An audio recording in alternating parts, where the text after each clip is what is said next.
Welcome to the channel, ladies and gentlemen, dedicated basketball aficionados, and passionate supporters of Gilas Pilipinas worldwide. Today, we are not just discussing a news headline, we are unpacking a seismic shift in the tectonic plates of Philippine basketball.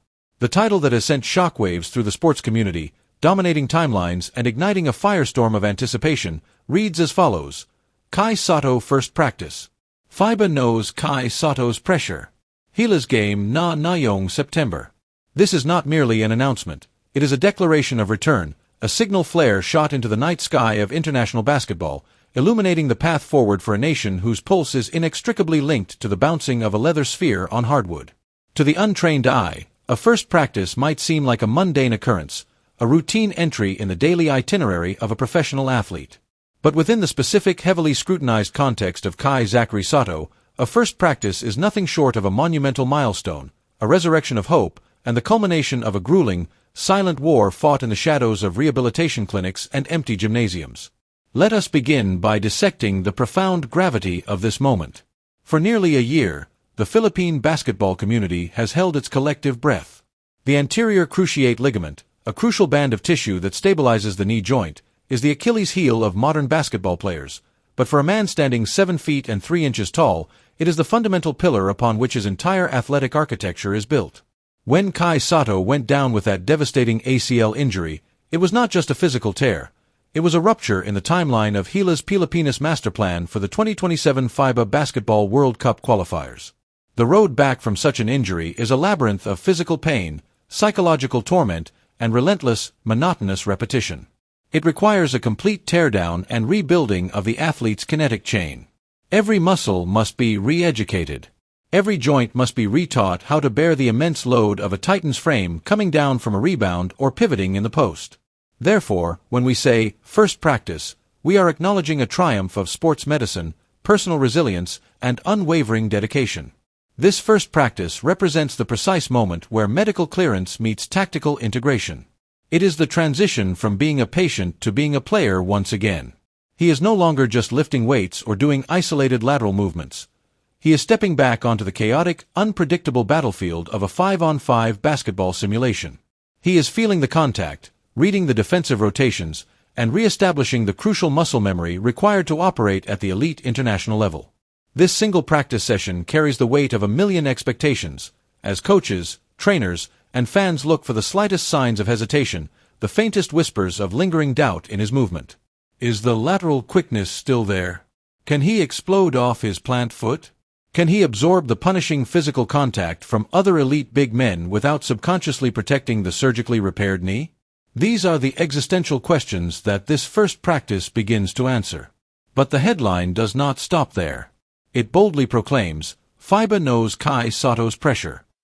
To understand this, we must zoom out and examine the sociological and psychological ecosystem in which Kai Sotto exists. There is pressure, and then there is the pressure of being the undisputed vanguard of Philippine basketball on the global stage. We are talking about a nation of over 110 million people, a country where basketball is not merely a pastime, but a deeply entrenched cultural religion.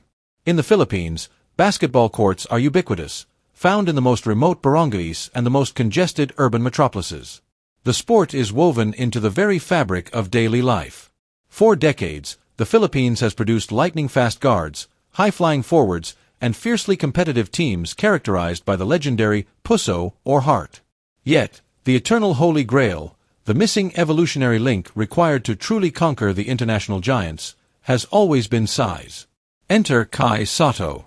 From the moment he emerged as a dominant force at the 8 Neo Blue Eaglets at the tender age of 14, already standing nearly 7 feet tall, he ceased to be just a young boy playing a game. He became a living, breathing national project. He was anointed as the chosen one, the unicorn who could finally provide Gilas Pilipinas with the sheer verticality and rim protection needed to neutralize the towering behemoths of Europe, the Americas, and Oceania. This is an unfathomable burden for any human being to carry, let alone a young man navigating his early 20s. Every career decision he has made, from his time with the NBA G League Ignite, his stints with the Adelaide 36ers in the Australian NBL, to his current tenure with the Kashigaya Alphas in the highly competitive Japanese B-League, has been microanalyzed, debated, and critiqued by millions of self-appointed basketball analysts across the archipelago. When the headline asserts that FIBA knows this pressure, it speaks to the international recognition of Kai Sotto's unique status. The International Basketball Federation is acutely aware of the massive geopolitical footprint of the Philippine fan base. They know that when Kai Sotto plays, digital engagement metrics skyrocket, arenas sell out, and the global conversation around the sport shifts. FIBA understands that Kai Sotto is not just a player. He is a massive economic and marketing force. But beyond the commercial implications, FIBA's scouting departments and opposing national teams recognize the tactical pressure he exerts simply by standing on the court. His mere presence alters the geometry of the game. Opposing guards think twice before driving into the paint. Opposing big men must expend vital energy wrestling with him for low-post positioning. The pressure works both ways. The pressure the nation puts on him and the immense gravitational pressure he puts on opposing defensive schemes. And this brings us to the final, tantalizing component of our headline, Gilas game na ngayong September. Now, as we stand here in April of 2026, we must contextualize what this September horizon represents. The FIBA calendar is a relentless, unforgiving marathon. We have just witnessed the grueling battles of Window 2 of the FIBA World Cup Asian qualifiers in late February and early March. We know that Window 3 is looming ominously in July, featuring daunting away games against the very same titans, New Zealand and Australia. So, what does a September timeline signify? It points towards the critical preparation phases, the high-stakes tune-up tournaments, or potentially major continental competitions that serve as the ultimate proving ground before the World Cup. A September target is a strategic timeline. It indicates that the Gilas Brain Trust, led by the legendary coach Tim Cohn, is not rushing Kai Sotto. They are implementing a calculated, phased reintegration. They understand that a premature return could spell disaster, not just for Kai's career, but for the entire long-term blueprint of the national team. A September peak means that this first practice is step one of a meticulously designed masterclass in athletic tapering and peaking. It is about ensuring that when the most crucial games of the quadrennial cycle arrive, Kai Sotto is not merely present. He is dominant, healthy, and seamlessly woven into the tactical fabric of the squad.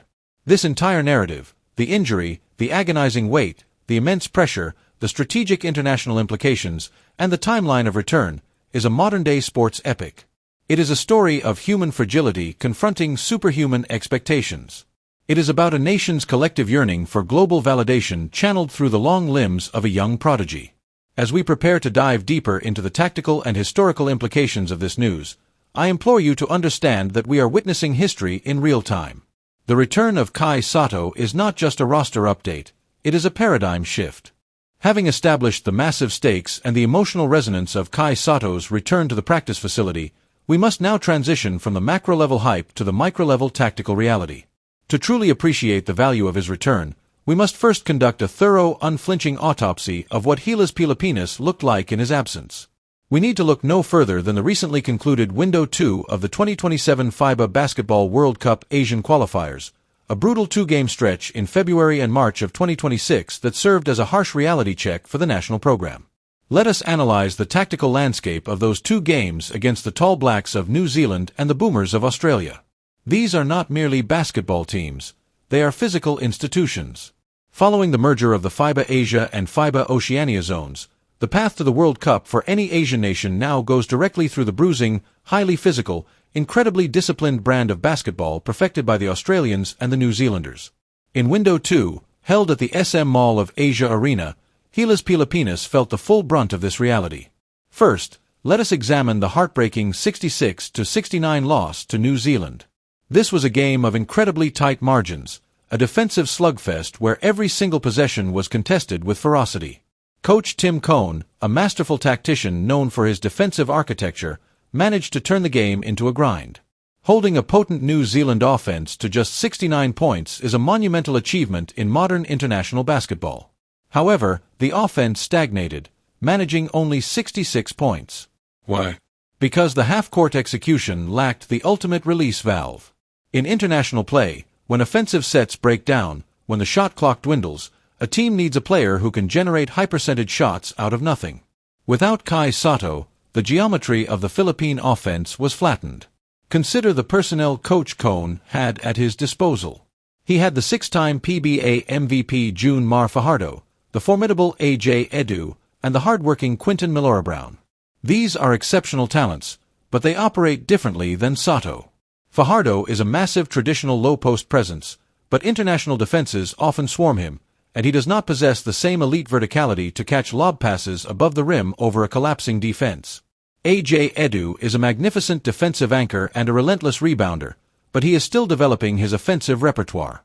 When New Zealand switched their defenses, denying the passing lanes and forcing Gilas into isolation plays, the lack of a true 7'3" hub at the top of the key or in the high post became glaringly apparent. Kai Sotto's ability to shoot the mid-range jumper, his highly underrated passing vision, and his sheer ability to catch the ball at a height no defender can reach, were severely missed. In a three-point game, having a player who can guarantee 2 or 3 easy baskets just by being taller and more skilled than his matchup is the difference between victory and defeat. Then came the clash with the Australian Boomers, resulting in a humbling 66-93 defeat. Let us not mince words. Australia is a global superpower, boasting a deep pool of NBA and top-tier European talent. For the first half, Gilas played out of their minds defensively, restricting the Boomers to just 38 points. It was a tactical masterclass of switching, hedging, and recovering. But basketball against a team like Australia is a 40-minute war of attrition. In the second half, the sheer depth, size, and physicality of the Boomers took over. They pounded the ball inside, generated second-chance points, and wore the Gilas front line down to the bone. This is where the absence of Kai Sotto transitioned from an offensive inconvenience to a defensive catastrophe. Coach Cohn correctly noted after the game that you cannot get into a shootout with Australia. You must rely on defense. But to maintain an elite defense against a team that relentlessly attacks the rim, you need unparalleled rim protection. AJ Edu fought valiantly, but when he was drawn out to the perimeter to defend pick-and-rolls, the paint was left vulnerable. Kai Sotto is what basketball analysts call a drop coverage maestro. Because of his immense wingspan and standing reach, he can sag off the screener, deter the driving guard from attempting a layup, and still recover in time to contest the rolling big man. He acts as a one-man zone in the paint. Without him, the Australian guards found driving lanes that would simply not exist if a 7'3" sentinel was stationed in the restricted area. The 27-point differential in that game was not a lack of heart. It was a pure mathematical disadvantage in height, length, and interior resistance.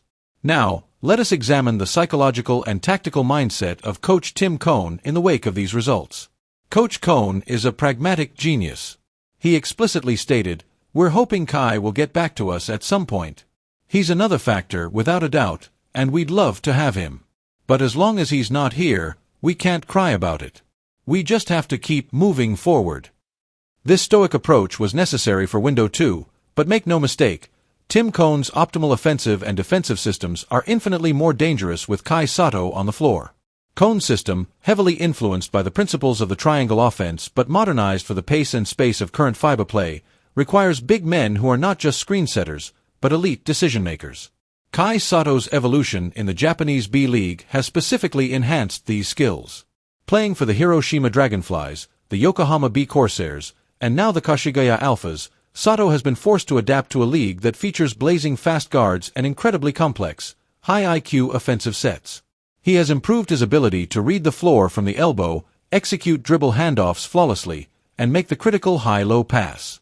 Integrating this evolved, highly functional version of Kai Sotto into Tim Cohn's system is the ultimate goal.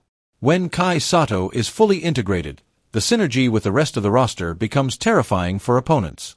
Imagine a front-court rotation featuring Sotto and a fully healthy AJ Edu. Edu can take on the role of the mobile, switchable power forward, guarding the perimeter and chasing down weak side blocks, while Sotto anchors the paint, completely sealing off the rim.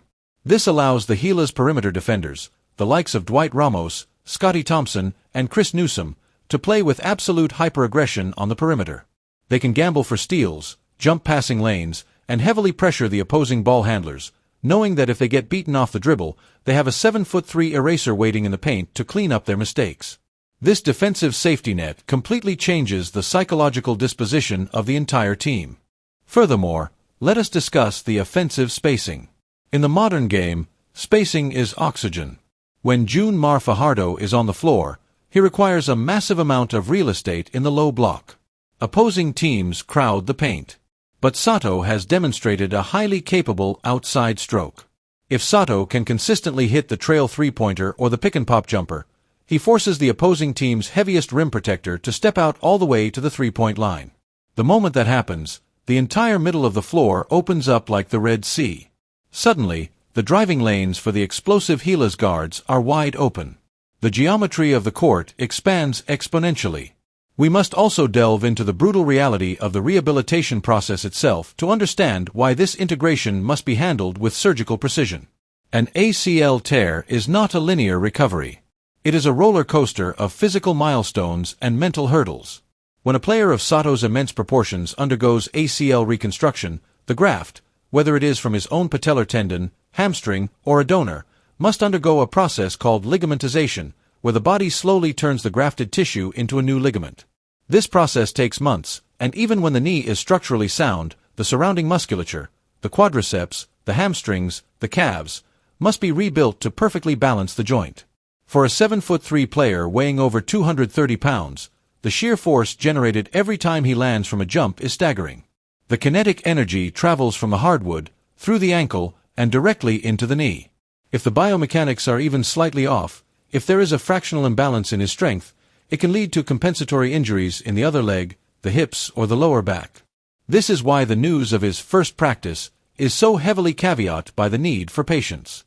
The coaching staff and the medical team are not just looking at his basketball skills, they are analyzing his biomechanics. They are watching his deceleration. The hardest part of returning from an ACL injury is not running or jumping, it is stopping. It is the ability to hit the brakes hard, change direction instantaneously, and absorb the impact without the knee buckling. Therefore, as we look toward the July windows, where Gilas will have to travel into hostile territory to face New Zealand and Australia on their home courts, the management of Kai Sotto becomes the paramount narrative. Will he be ready to play heavy minutes in July? Or is July going to be used as a high-intensity integration phase, bringing him off the bench in controlled spurts, monitoring his load, and allowing him to reacclimate to the violent physicality of the Boomers and the Tall Blacks? This is where the September timeline mentioned in the headline becomes incredibly logical. September often houses major regional tournaments, intensive training camps, or crucial tune-up series. If the goal is the 2027 World Cup, then 2026 is the year of foundation building. By aiming for a peak performance capability around September, the Gilas Brain Trust is ensuring that Kai Sotto has enough time to completely shed the mental rust. The mental trauma of a severe injury often outlasts the physical healing. Players describe a persistent, subconscious fear of replicating the exact movement that caused the tear. Overcoming this requires live repetitions. It requires getting bumped in mid-air, landing awkwardly in a crowded paint, realizing that the knee holds up, and then getting back on defense. This psychological recalibration can only happen in practice, and eventually, in low-stakes or tune-up games before thrusting him back into the absolute meat grinder of a must-win FIBA qualifier against a top 10 team in the world. Let us also consider the broader implications of his professional career in Japan. The Kashigaya Alphas, his current team, have a massive investment in his health and development. The relationship between the Philippine National Federation, SBP, and international clubs has historically been a delicate dance of diplomacy. Securing his release for FIBA windows, ensuring that his rehabilitation protocols align between his club doctors in Japan and the national team doctors in Manila requires immense coordination. The fact that he is back in practice signifies that a consensus has been reached, a unified pathway for his return has been established. It shows maturity not just from the player, but from the institutions surrounding him. The journey of Kai Sotto is a mirror reflecting the broader journey of Philippine basketball. For so long, the nation relied on grit, unbelievable shooting, and sheer willpower to overcome massive size disadvantages. We celebrated moral victories against taller nations. But Kai Sotto represents the transition from hoping for a miracle to possessing a legitimate, undeniable structural weapon. He is the bridge between the romantic underdog narrative of Gilas Pilipinas past and the calculating, physically imposing reality required for Gilas Pilipinas future.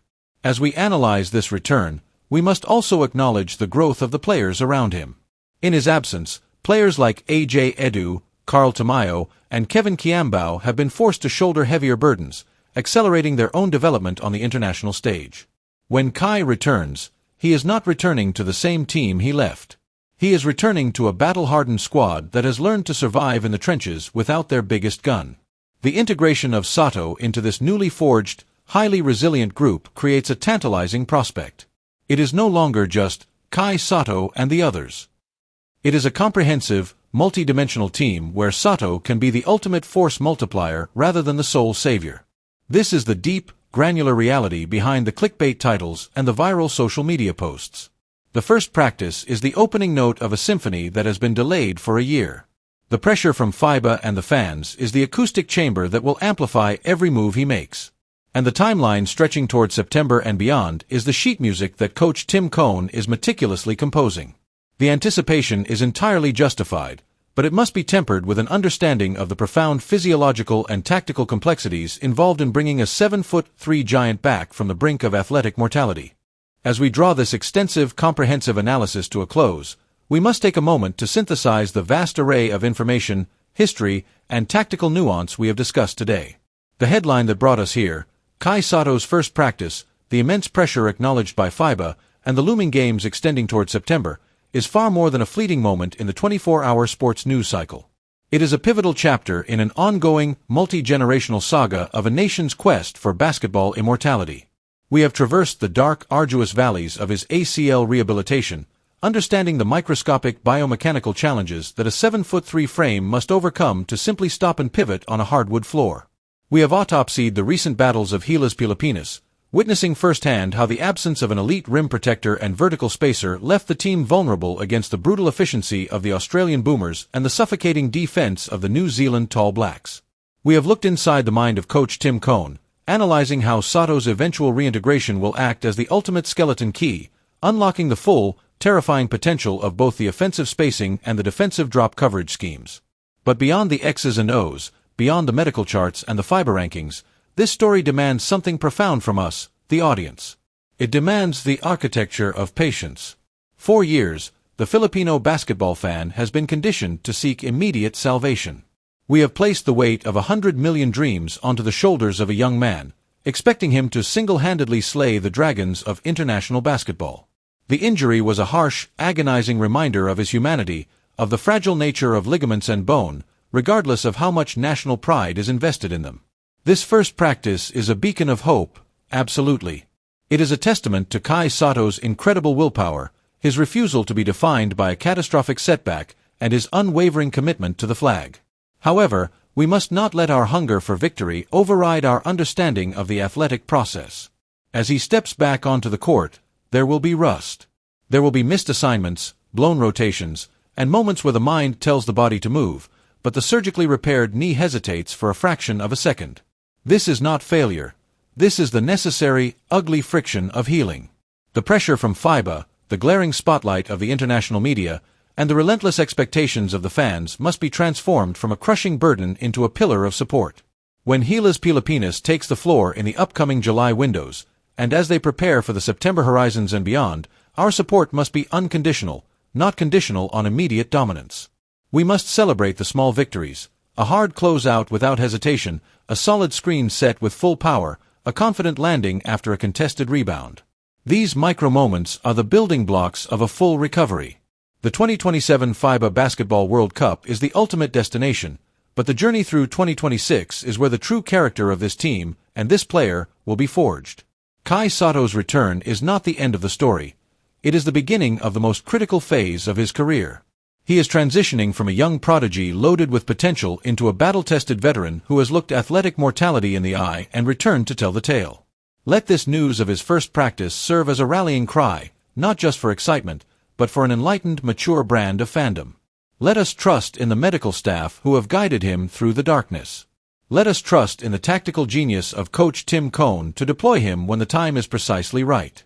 And most importantly, let us trust in Kai Sotto himself, a young man who carries the heart of a basketball-obsessed nation within his chest. Thank you for joining me on this deep dive. The road ahead for Gilas Pilipinas is steep, fraught with giants from Oceania and powerhouses from across the globe.